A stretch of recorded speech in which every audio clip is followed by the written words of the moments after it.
Hello students, welcome back. आज की class में हम अकाउंटिंग इक्वेशन कंटिन्यू करेंगे।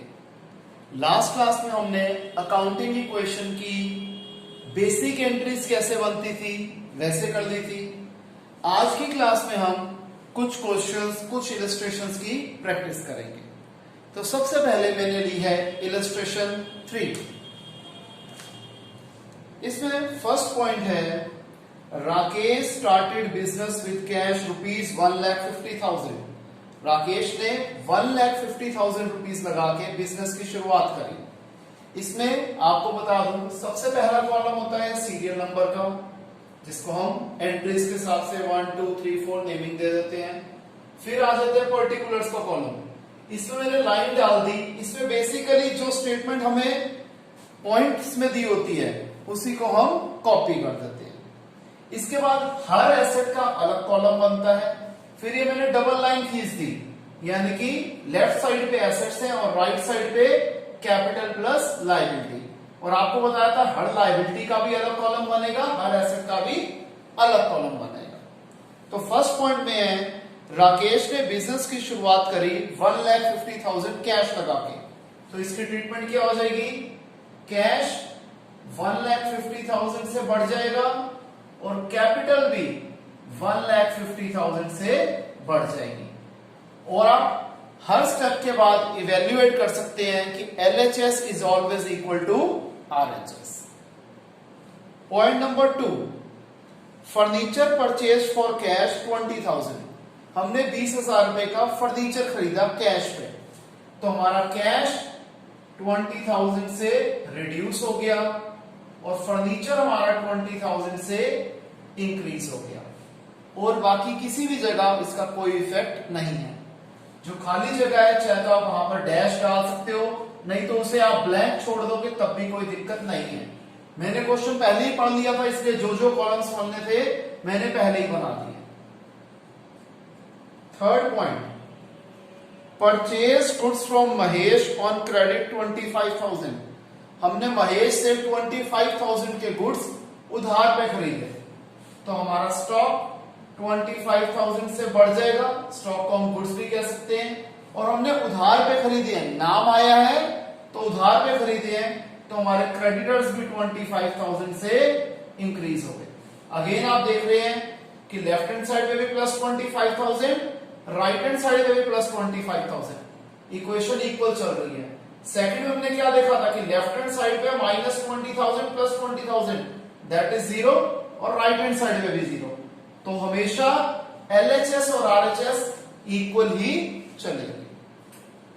Fourth point, sold goods costing 10,000 to Mohan for cash 14,000। नाम और कैश दोनों आ गया, यानी कि कैश ट्रांजैक्शन है। हमने 10,000 वाले गुड्स 14,000 रुपए के बेचे कैश पे। गुड्स यानी कि स्टॉक हमारे 10,000 से रिड्यूस हो गया, कैश हमारा 14,000 से इंक्रीज हो गया, 4,000 का हमें प्रॉफिट हुआ, उससे हमारी कैपिटल इंक्रीज हो गई। Next point, additional capital introduced 20,000। हमने 20,000 रुपए की एडिशनल कैपिटल इंट्रोड्यूस करी। हमें पता है एडिशनल कैपिटल इंट्रोड्यूस करी तो 20,000 से हमारा कैश भी बढ़ जाएगा और 20,000 से हमारा कैपिटल भी बढ़ जाएगा। फिर कमीशन रिसीव्ड इन एडवांस 2,000। हमने अभी काम नहीं करा लेकिन हमें इनकम पहले ही रिसीव हो गई, तो pre received income is a liability.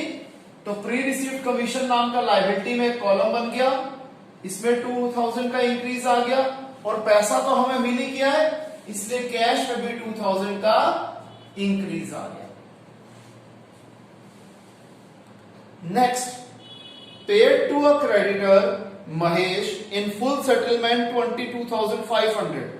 हमने महेश से जबकि सामान खरीदा था, पॉइंट 3 में हमें देखा था 25,000 का, और अब हम उसे दे रहे हैं 22,500 और फुल सेटलमेंट हो रही है, यानी कि हिसाब किताब खत्म।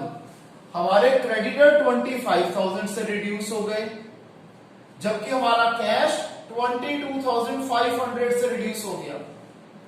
हमने दिए 22,500 रुपए, 25,000 रुपए की हमारी लाइबिलिटी कम हो गई, इसका मतलब हमें 2,500 रुपए का फायदा हुआ है, तो कैपिटल हमारी 2,500 रुपए से इंक्रीज हो जाएगी, क्योंकि सारे प्रॉफिट से कैपिटल हमेशा बढ़ती है और सारे तरह के लॉसेस से कैपिटल हमेशा रिड्यूस होती है, कम होती है।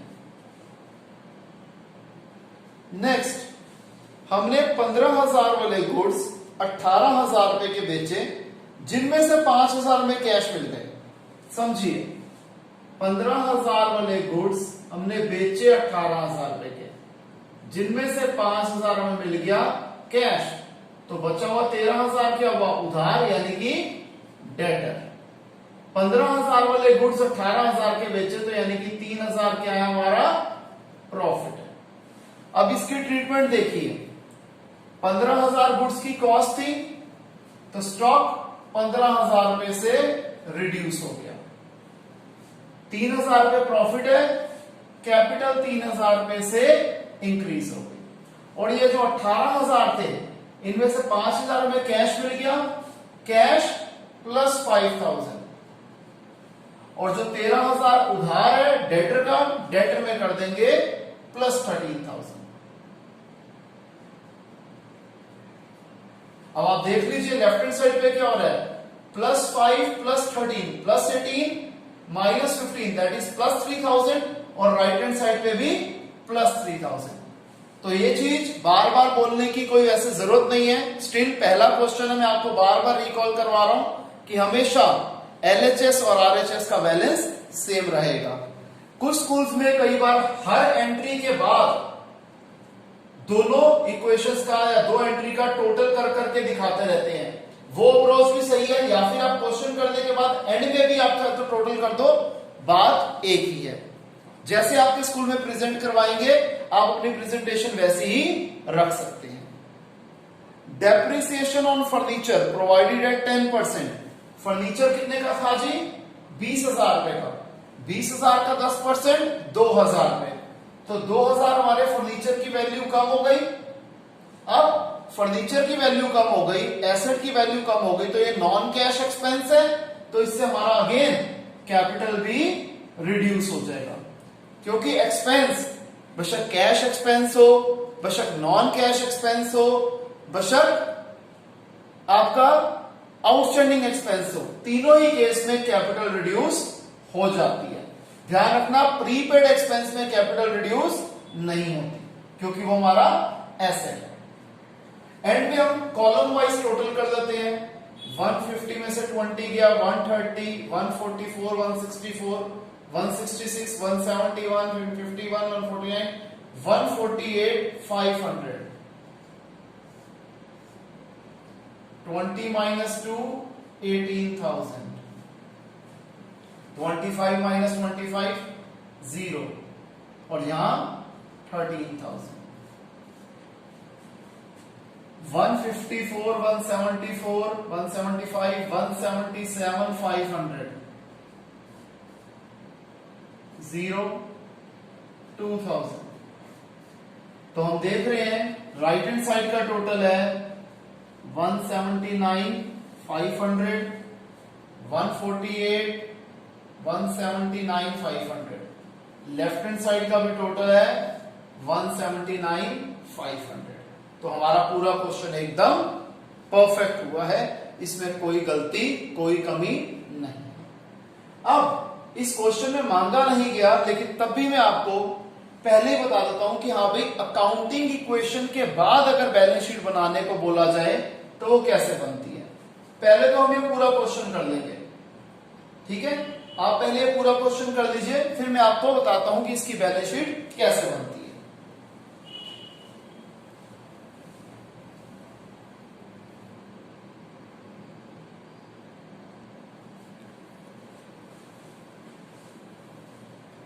देखिए स्टूडेंट्स, जब हम यहां तक कर लेंगे, फिर मैं बैलेंस शीट आपको बनानी सिखाता हूं।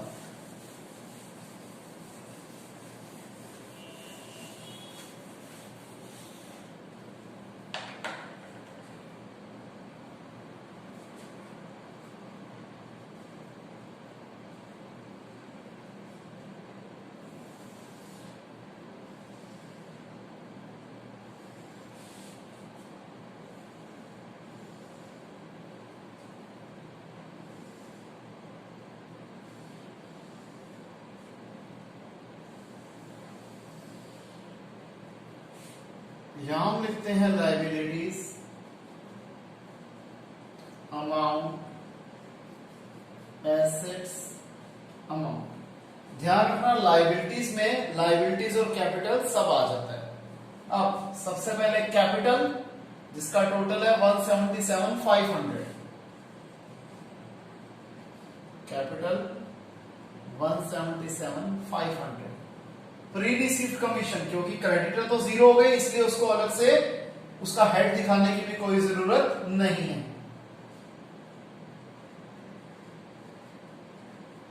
Pre received commission 2000। एसेट्स पे आ जाते हैं। कैश 1,48,500। फिर फर्नीचर 18,000।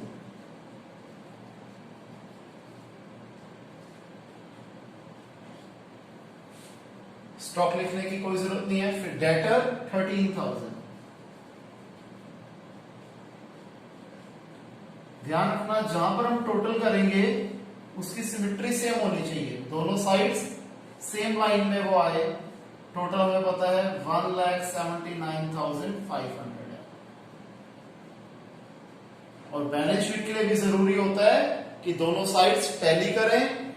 ठीक है स्टूडेंट्स, इसे कॉपी कीजिए, फिर एक क्वेश्चन और करते हैं।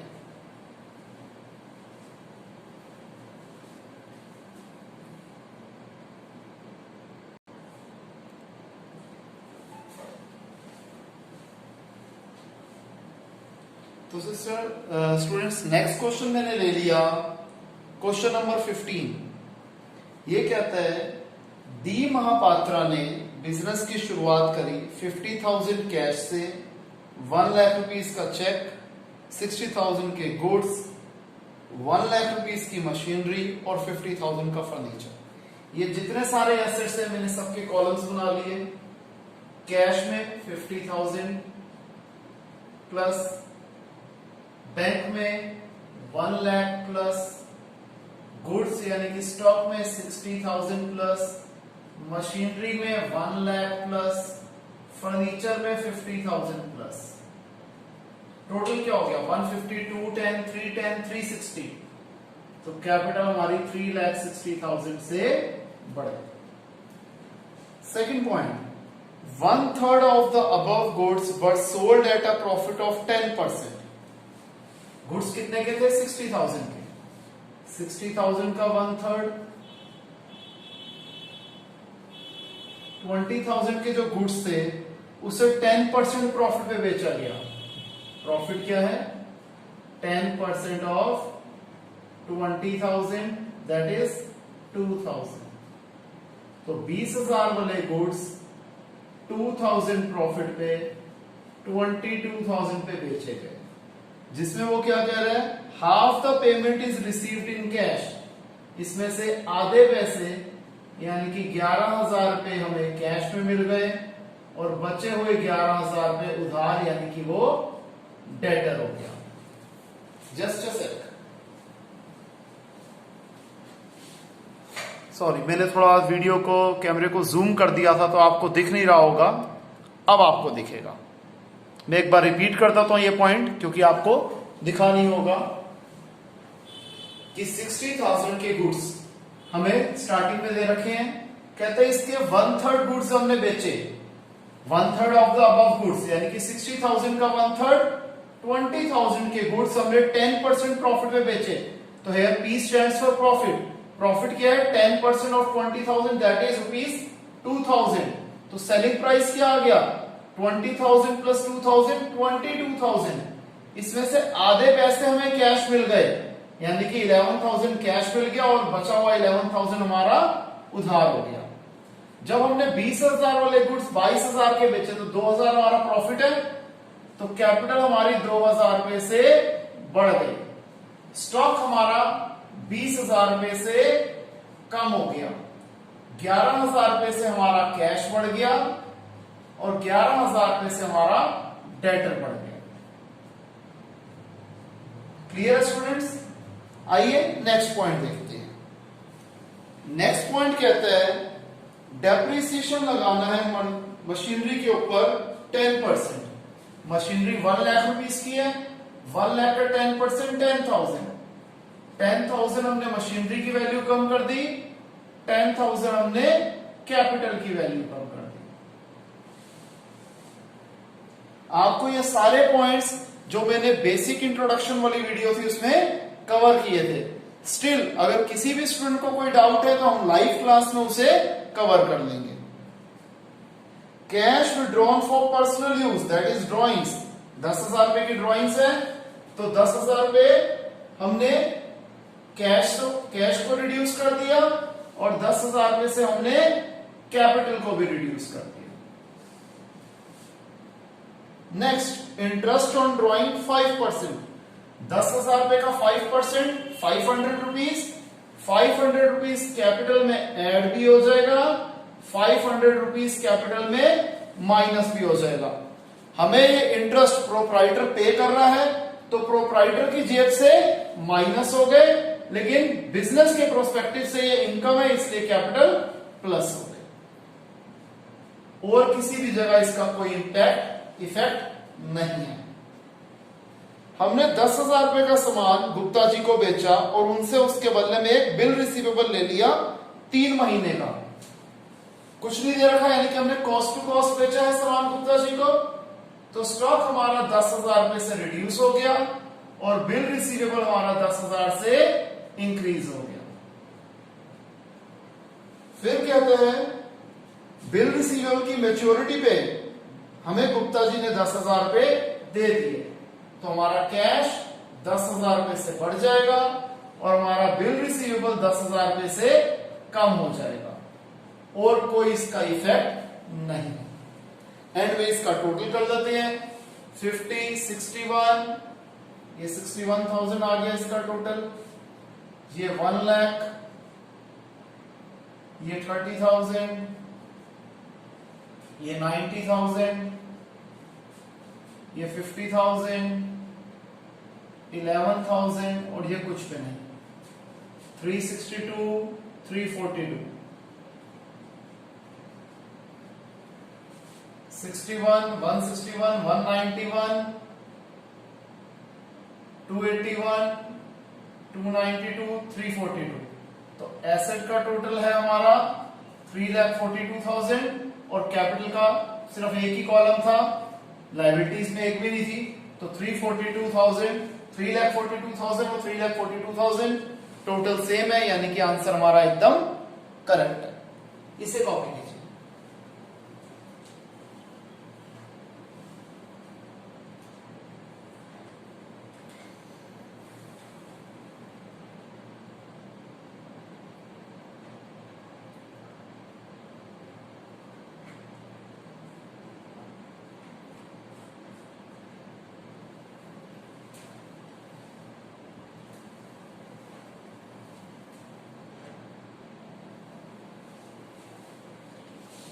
नेक्स्ट हम लोग करते हैं इलस्ट्रेशन 5। इलस्ट्रेशन 5 में हमें क्या कहता है, how are the following items dealt in the accounting equation. आप इन आइटम्स को अकाउंटिंग इक्वेशन में किस तरीके से डील करेंगे। फर्स्ट है interest due but not received 500। Interest due हो गया लेकिन अब हमें मिला नहीं है, तो ये क्या हुआ बेटे, हमारी अक्रूड इनकम है। तो हम क्या करते हैं अक्रूड इनकम को, एसेट साइड पे अक्रूड इंटरेस्ट का हम एक कॉलम बना देंगे और दूसरी साइड पे लायबिलिटी साइड पे कैपिटल पे इसका इंपैक्ट पड़ेगा। तो हमारा अक्रूड इनकम 500 रुपीज से बढ़ जाएगी और हमारी कैपिटल भी 500 रुपीज से बढ़ जाएगी। इसको हम अकाउंटिंग इक्वेशन में इस तरीके से रिप्रेजेंट करते हैं। अगर आप इसको थ्योरी में लिखना चाहो तो जैसे हमारी बुक में लिखा हुआ है, हम वैसे भी इसे लिख सकते हैं कि interest due but not received shall be added to assets on one side and to the capital on the other side. मैंने जो आपको प्रेजेंटेशन बताई है, ये प्रैक्टिकल पार्ट को कैसे करा जाता है वो बताई है। अब आप इसी से ही इसको थ्योरी फॉर्म में कन्वर्ट कर सकते हैं, क्योंकि ऐसा क्वेश्चन जो है इसी फॉर्म में पूछा जाएगा। बेसिकली एक आपको बड़ा क्वेश्चन जो आएगा उसका कोई भी एक या दो पॉइंट इस इलस्ट्रेशन से पिक किए जाते हैं। तो आपको अकाउंटिंग इक्वेशन में प्रैक्टिकली रिप्रेजेंट कैसे करना है मैं आपको वो सिखा रहा हूं। सेकंड पॉइंट क्या है जी? Rent received in advance. Rent हमें पहले ही मिल गया, पहले ही मिल गया तो कैश तो मिल ही गया, कैश हमारा इंक्रीज हो जाएगा। और कोई इनकम हमें पहले मिल जाए वो लायबिलिटी होती है, तो लायबिलिटी साइड पे कॉलम बन गया प्री रिसीव्ड रेंट। ये लायबिलिटी भी हमारी बढ़ जाएगी। अमाउंट कितना है? 1000 रुपीज। ये लाइन अगेन रिप्रेजेंट कर रही है कि इस साइड एसेट्स है और इस साइड कैपिटल प्लस लायबिलिटी है। कैपिटल होगा तो अलग से आपको कैपिटल हेडिंग दे दूंगा, अगर नॉर्मल हेडिंग है यानी कि ये लायबिलिटी के हेड का नाम है। थर्ड पॉइंट इसमें कहते हैं insurance premium paid in advance. हमने कोई खर्चा ड्यू होने से पहले ही पे कर दिया। पे कर दिया तो जी कैश तो माइनस होएगा ही होएगा, और वो खर्चा जो ड्यू होने से पहले ही पे कर दिया जाए it is an asset. Prepaid expense is an asset, तो प्रीपेड इंश्योरेंस प्रीमियम नाम का एक एसेट क्रिएट हो जाएगा, ये इंक्रीज हो जाएगा। अमाउंट कितना है? 1500।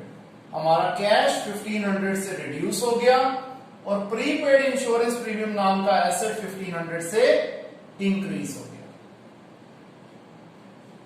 Fourth point salaries due but not paid. Salaries due हो गई है लेकिन अभी हमने पे नहीं करी। देखिए जी, सूनर और लेटर पे तो करनी है।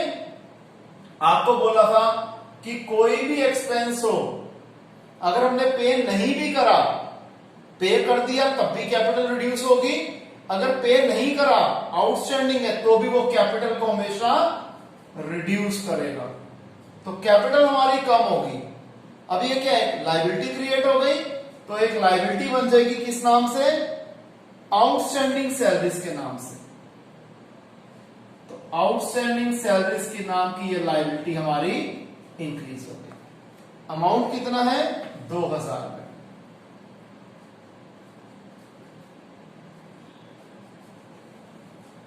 क्लियर है स्टूडेंट्स? इसे कॉपी कर लेंगे। अब एक और जो जरूरी और थोड़ी हटके इलस्ट्रेशन है वो है हमारी इलस्ट्रेशन 8। उसमें हमें अपने थोड़े दिमाग के घोड़े दौड़ाने हैं, अपनी क्रिएटिविटी अपनी नॉलेज का यूज करके एग्जांपल्स देने हैं। जैसे इलस्ट्रेशन 8 में कहता है फर्स्ट पॉइंट में हमें एक एग्जांपल देना है हर स्टेटमेंट का। फर्स्ट पार्ट में कहता है कि increase in one asset decrease in another asset. एक ऐसी अकाउंटिंग इक्वेशन का एग्जांपल दीजिए जिसमें एक एसेट बढ़ रहा है और दूसरा एसेट कम हो रहा है। एक एसेट बढ़ रहा है दूसरा एसेट कम हो रहा है। तो मैं मान लेता हूं purchased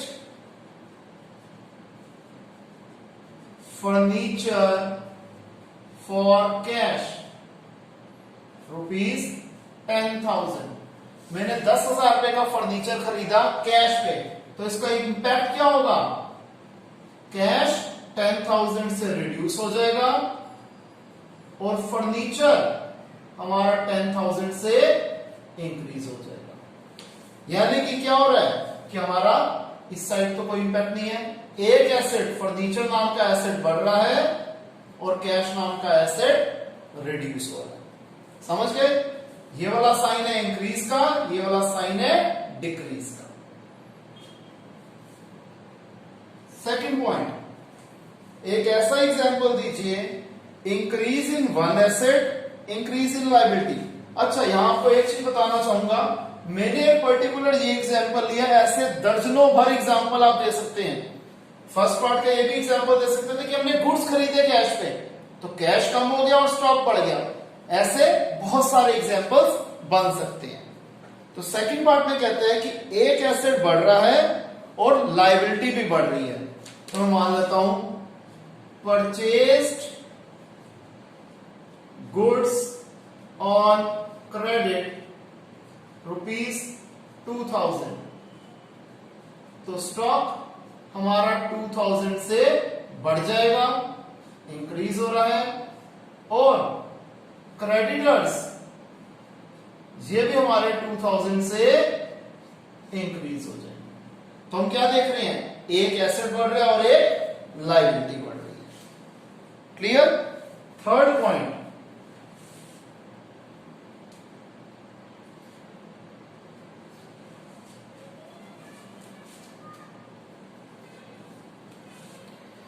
increase in asset, increase in owners capital.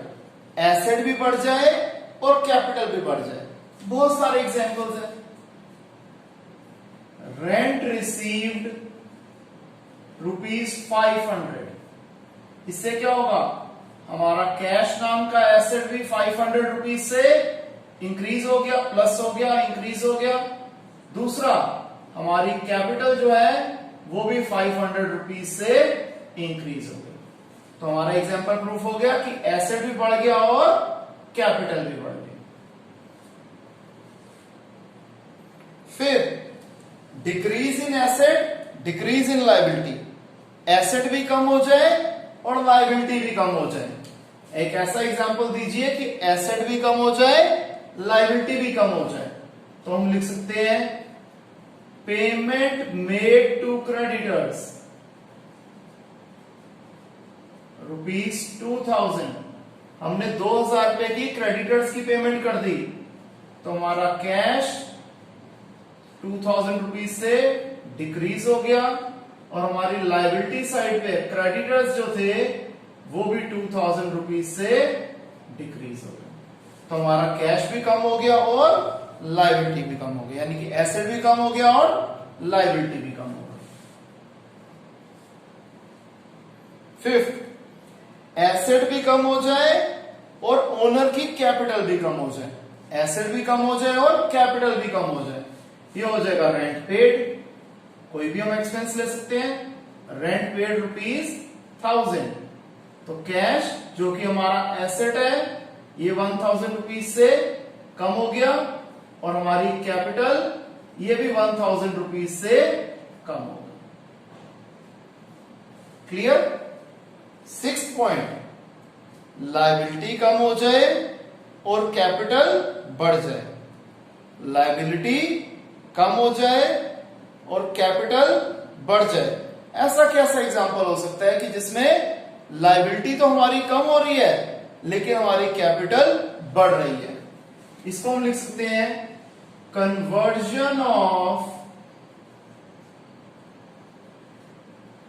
Partners loan into capital. अगर दो पार्टनर मिलकर बिजनेस चला रहे थे, एक पार्टनर ने बिजनेस को लोन दिया हुआ था और वो कहता है वो लोन को मैं अपनी कैपिटल में कन्वर्ट कर लेता हूं, तो क्या हो जाएगा कि जो लोन था वो रिड्यूस हो जाएगा। मैं मान लेता हूं ₹2 लाख। तो लोन जो था कंपनी के लिए लायबिलिटी वो ₹2 लाख से कम हो गई, और जो कैपिटल थी इस पार्टनर की वो ₹2 लाख से इंक्रीज हो गई। सारा इंपैक्ट एक ही साइड पे है, तो क्या होगी, लायबिलिटी कम हो गई और कैपिटल बढ़ गई। ठीक है जी। सेवंथ पॉइंट,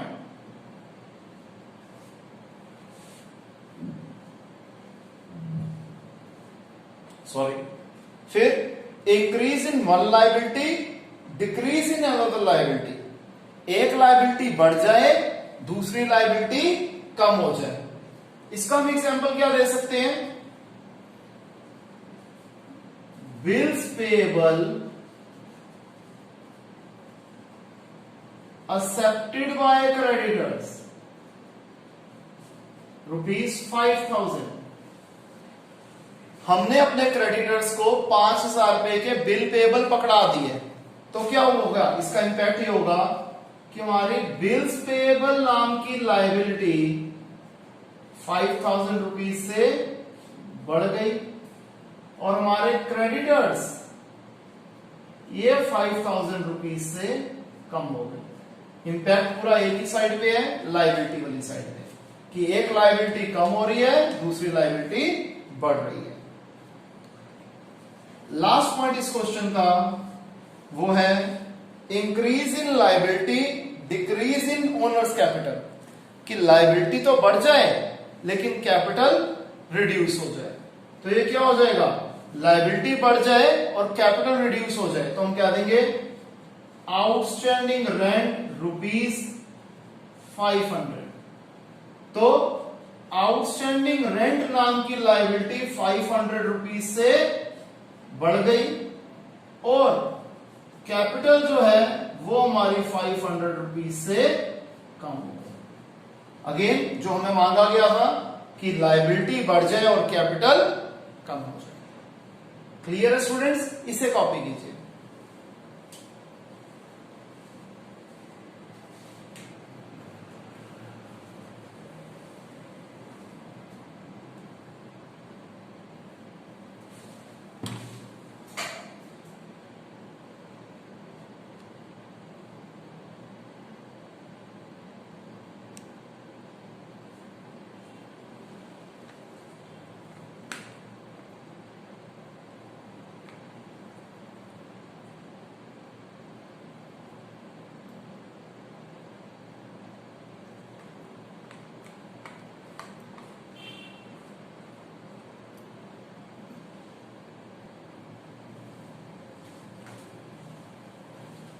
तो स्टूडेंट्स नेक्स्ट कैटेगरी हमारे पास आ जाती है वो क्वेश्चंस जो फॉर्मूले के ऊपर बेस्ड है।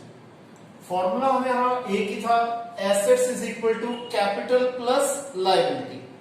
अगर यहां पर मैं हर एक वर्ड के आगे क्लोजिंग प्रीफिक्स कर दूं, यानी कि हर वर्ड के साथ क्लोजिंग लगा दूं, तब भी कोई इम्पैक्ट नहीं पड़ता, तो हो जाएगा closing assets is equal to closing capital plus closing liability. Closing means जो अकाउंटिंग ईयर के एंड में फिगर्स है और ओपनिंग अकाउंटिंग ईयर की स्टार्टिंग की फिगर्स। अब क्लोजिंग कैपिटल कैसे निकलती है, opening capital plus additional capital less drawings plus revenue minus expenses plus profits minus losses. ये मैंने आपको एक कंप्लीट फॉर्मूला दे दिया